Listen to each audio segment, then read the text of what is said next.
खुलुमबाय लोगोफोर, गोजोन फुंबिलि बयनिसिमबो। नोंथांमोनखौ एनबि ब्रह्म चेनेलाव आरो फिन खेबसेबाव गोदान भिडिअआव बरायनाय बावहरनाय जाबाय। आं दिनै नोंथांमोननि सिगाङाव आरोबाव मोननैसो खौरां लानानै फैबावलायबाय।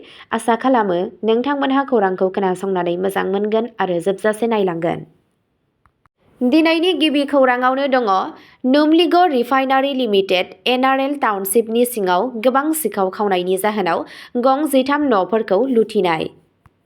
सुबुंखान्थि साननि सानखालि एनआरएल टाउनशिपनि सिङाव मोनसे गिदिर खावनाय जाथाय जायो। पुलिसनि सुलुंनिफ्राय मिथिनाय बादिब्ला सिखावफोरा टाउनशिपनि सिङाव गं 13 थाग्रा न'फोरखौ नोजोर होदों। गौरव बरा, गौरव दास, मृणाल सेन गहाय, प्रान्जल शर्मा, चम्पक बरा, अभिजित पुरकायस्थ, दिबनज्योति फुकन, अक्षाजित फुकन, कार्तिक लेयिं आरो सुरजित बानिकनि नखरफोरा गोहोम गोग्लैदों। जाथाय जानाय समाव बांसिन थागिरिफोरा गोजानाव दंमोन। खायसेया गवायाव गाहाय मन्थ्रिनि हाबाफारियाव बाहागो लागासिनो दंमोन आरो खायसेया रिफाइनारिनि बिबार फोरबोआव दंमोन। थासारि आरो रिफाइनारियाव माखासे मावख'गिरिफोरा डिउटियाव थानायनि खाबु लानानै बे हानजाया खावनायखौ खालामो। जाथायफोरा गुबैयै नोगोरनि चन्द्रक'स आरो बहार ओनसोलाव जादों। जाथायनि उनाव पुलिस आरो खुंथायनि मोनसे गोजौ थाखोनि हानजाया नायबिजिरनायखौ जागायदों। स्निफार सैमानि हेफाजाबजों बुथुमनाय खौरांनि सायाव बिथा खालामनानै पुलिसआ फोरमायो दि बे हानजाया लबनघाट साब प्राइमारि हेल्थ सेन्टारनि साखाथियाव 80 फुटसो गोजौ कंक्रिटनि इनजुर बारनानै टाउनशिपआव हाबदों। फोरमायनाय बादिब्ला सिखावफोरा न'आव हाबनो थाखाय थाला सिफायदों आरो सीसीटीवी केमेराजों सिनायजानायनिफ्राय बारग'नो थाखाय बिसोरनि मोखांखौ गोसोम जिजों खाथेदों। बिसोरनि आदबफोरखौ नोजोर होनानै पुलिसआ फोथायो दि बे हानजाया जोबोद रोंगौथि गोनां, जेराव सनाया बिसोरनि गुबै थांखिमोन। मख'नो गोनां दि बिसोर बेसेन गोसा मबाइल फन, लेपटप एबा गुबुन इलेक्ट्रनिक मुवाफोरखौ खावाखै। गुबुन मोनसे खौराङाव दङ नुमलिगड़नि खाथियाव खारबाय थानाय डाम्पाराव अर खामदों।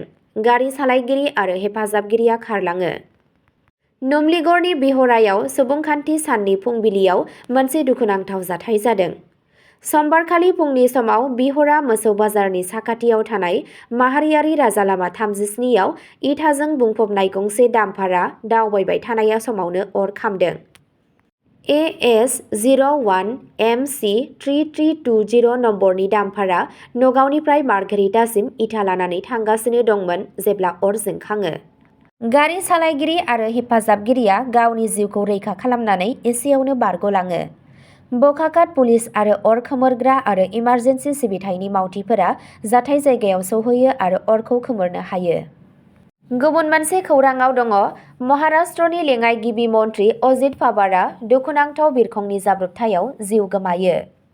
महाराष्ट्रनि लेङाइ गिबि मन्थ्रि अजित पावारआ बुधबारनि फुंबिलियाव महाराष्ट्रनि बारामतीआव मोनसे गिख्रंथाव बिरखंनि जाब्रबथायाव दुखुनांथावै जिउ गोमायो।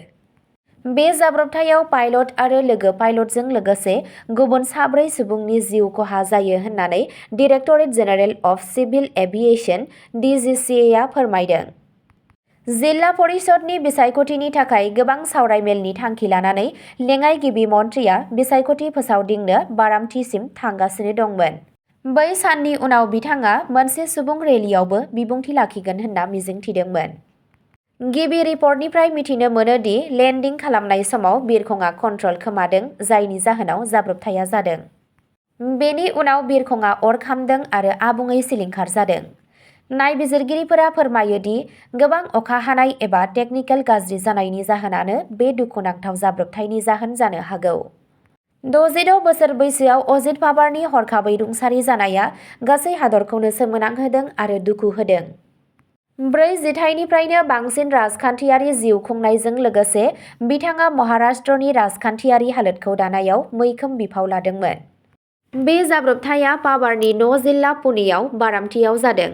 गुबैयै फिसा बिरखंनि थाखाय बाहायजानाय बे बिरखं गाथोना मुम्बाइनिफ्राय फुंनि 8:10 रिंगायाव बिरखंखौ बिरदोंमोन। गुबुन मोनसे खौराङाव दङ बशिष्ठ पुलिसआ 3 दुथां सिखावफोरखौ खायो, सनानि गहेनाफोरखौ बोखांनो हादों। आजदुल खान, आहमेद आली आरो सैफुल इस्लाम मुंनि दायनिगिरिफोरखौ बशिष्ठानि चन्दन नगराव गंसे लांदां न'खौ नोजोर होनानै बेसेनगोसा मुवा बेसादफोर खावनायनि थाखाय हाथिगाव ओनसोलाव हमनाय जायो। खावनाय बेसादफोराव सनानि गहेनाफोर आरो गुबुन बेसेनगोसा बेसादफोरबो दं। खहा जानाय नखरा बशिष्ठा पुलिस थानायाव एफआइआर होनायनि उनाव मावख'गिरिफोरा थाबैनो राहा लायो। नायबिजिरनायखौ जागायो आरो 12 घन्टानि गेजेराव खावनाय मुवाफोरखौ जाफुंसारै बोखांनो हायो। बोखांनो हानाय बेसेनगोसा बेसादफोरनि गेजेराव गंसे सनानि चेन, जरासे सनानि खेरा, गंसे ब्रेसलेट आरो गुबुन सनानि गहेनाफोर दंमोन। खौरां मोन्नाय बादिब्ला हमजानाय सुबुंफोरा गोबां खावनाय जाथायफोराव लोब्बा दं, जाय नोगोरनि गुबुन गुबुन जायगाफोराव गोबां खैफोद सोमजिहोखांबाय। गुबुन मोनसे खौराङाव दङ नगाव फार्मासियाव नायबिजिरनायाव नंखाय मुलि जब्द। सान फार्मा कम्पानिनिफ्राय नंखाय मुलि फाननायनि अजद मोननायनि उनाव नगाव जिल्लानि सावस्रि बिबानगिरिफोरा नगावनि सिलंगानियाव थानाय मोनसे फार्मासियाव हरखाबै नायबिजिरो। राहत देहा फाहामसालिनि साखाथियाव थानाय नगाव मेडिशप फार्मासियाव सिग्रोमनाय समाव बिबानगिरिफोरा नंखाय गुजुनाय सिराप आरो गुबुन गनायथि मोनै मुलिफोरजों लोगोसे नंखाय मुलिफोरखौ जब्द खालामो। बेनि उनाव जिल्ला मुलि नायदिंगिरिया फार्मासिखौ बन्द खालामो। नायबिजिरनाया सोलिबाय थानायनि जाहोनाव फार्मासिनि सानै मावथिखौ सोंनाय फिननाय खालामनो थाखाय खायो। गुबुन मोनसे खौराङाव दङ भबानिपुर पुलिसआ 2 किल'ग्राम नंखाय सनानि मुसुखाखौ जब्द खालामो, सासे सुबुंखौ खायो।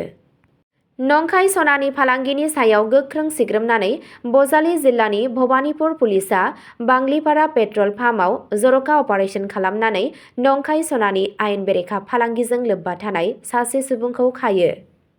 अपारेशननि समाव पुलिसआ दायनिगिरिनि आखाइनिफ्राय 2 किल'ग्रामसो लिरथायनि नंखाय सनानि मुसुखा बोखांनो हायो। हमजानाय सुबुंखौ लखिमपुर जिल्लानि बिपुरियानि साहिदुल इस्लाम होनना सिनायथि मोननाय जादों। पुलिसनि सुलुंनिफ्राय मिथिनाय बादिब्ला बे अपारेशनखौ थि संगालि इनपुटनि सायाव बिथा खालामनानै खालामनाय जादों। दायनिगिरिफोरा नंखाय सनानि मुसुखाखौ भबानिपुर ओनसोलाव फाननो थाखाय लाबोदोंमोन होनना अजद होदों। बे रेकेटआव लोब्बा थानाय गुबुन सुबुंफोरखौ सिनायथिनो थाखाय आरोबाव नायबिजिरनाया सोलिगासिनो दं। गुबुन मोनसे खौराङाव दङ देरगावआव लामा जाब्रबथायाव लाइमोन फालांगिरि राहुल दासनि जिउ खहा। देरगाव पुलिस थानानि सिङाव थानाय 715 नं माहारियारि राजालामा सायाव थानाय देरगावनि लाहाटियाव समबारनि हर गेजेराव मोनसे दुखुनांथाव मटर साइकेल जाब्रबथाय जायो, जेराव बादुलिपारनि लाइमोन फालांगिरि 30 बोसोर बैसोनि राहुल दासआ जायगायावनो जिउ गोमायो। बे जाथाया जादों जेब्ला सेंग्राया मटर साइकेल सालायबाय थानाय समाव लामा सेरनि रेलिंजों सौग्रावो। हादोरसानि बायजोआव फोरोंथाय लानायनि उनाव बिथाङा 6 बोसोरसो सिगां गुड वेस्ट जेन सेलन एन्ड स्पा मुङै बादुलिपाराव सेलुननि फालांगि जागायदोंमोन, जाय ओनसोलाव थानाय सेलुन फालांगियाव मोनसे गोदान आयाम लाबोदोंमोन। बिथांनि उनाव बिसि, सासे खावसे बोसोर बैसोनि फिसाज्ला, फंबाय आरो गुबुन बाहागिफोर दं। जोबथा खौराङाव दङ आसामनि बङाइगावनि NH 27 नि साखाथियाव कन्टेनार ट्राकआव मोननाय गोथै सह। नायबिजिरनाया सोलिगासिनो दं। गोबाव समनिफ्रायनो गंसे कन्टेनार ट्राकखौ लामा सेराव लाखिनानै दोननाय नुनानै जायगानि सुबुंफोरा फुङावनो पुलिसनो खौरां हरो। जेब्ला पुलिसआ फैनानै ट्राकखौ नायबिजिरो अब्ला सिङाव सासे सुबुंखौ गोथै सहआव गोग्लैना थानाय नुनो मोनो।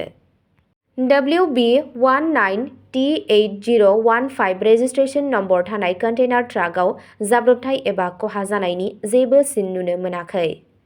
बेयो थासारिखौ आरो गोनो गोथो गोनां खालामदों मानोना दासिमबो बेयो रोखा जायाखै दि माबोरै बे मानसिया गारि सिङाव जेबो बायजोनि जखम जायाजासे थैखो। जिउ गोमानाय सुबुंखौ सोनाब बेंगलनि सोनाब बार्धवान जिल्लानि उत्तरपारा कानसारनि थागिरि 47 बोसोर बैसोनि देबजित सिकार होनना सिनायथि मोननाय जादों। बिथांखौ मानिकपुर महात्मा गान्धी आदर्श देहा फाहामसालियाव लांनाय जायो, जेराव डक्टरफोरा सफैनाय लोगो लोगो बिथांखौ थैबाय होनना फोसावो। थैनायनि जाहोनखौ दासिमबो रोखा खालामनाय जायाखै। गोथै सहखौ पुलिसनि जिम्मायाव लाखिनाय जादों आरो थैनाया मिथिंगायारि ना बेरामजों सोमोन्दो गोनां ना गाज्रि गेलेनायनि फिथाय बेखौ मिथिनो थाखाय पस्टमर्टेमनि थाखाय दैथायहरनाय जागोन। मावख'आरिफोरा रोखा खालामो दि बेनि सायाव आबुं नायबिजिरनाया सोलिगासिनो दं। पुलिसआ बेखौ मिथिनो थाखाय गासैबो जाथावना एंगेलजों नायबिजिरगासिनो दं दि थारैनो मा जादों आरो माबोरै बे सुबुङा मुखुब राजालामानि साखाथियाव गंसे कन्टेनार ट्राकनि सिङाव जिउ खोमाखो। अब्ला दिनैनि खौरांआ बेखिनियावनो जोब्बाय। एसेनोसै, गोजोन्थों।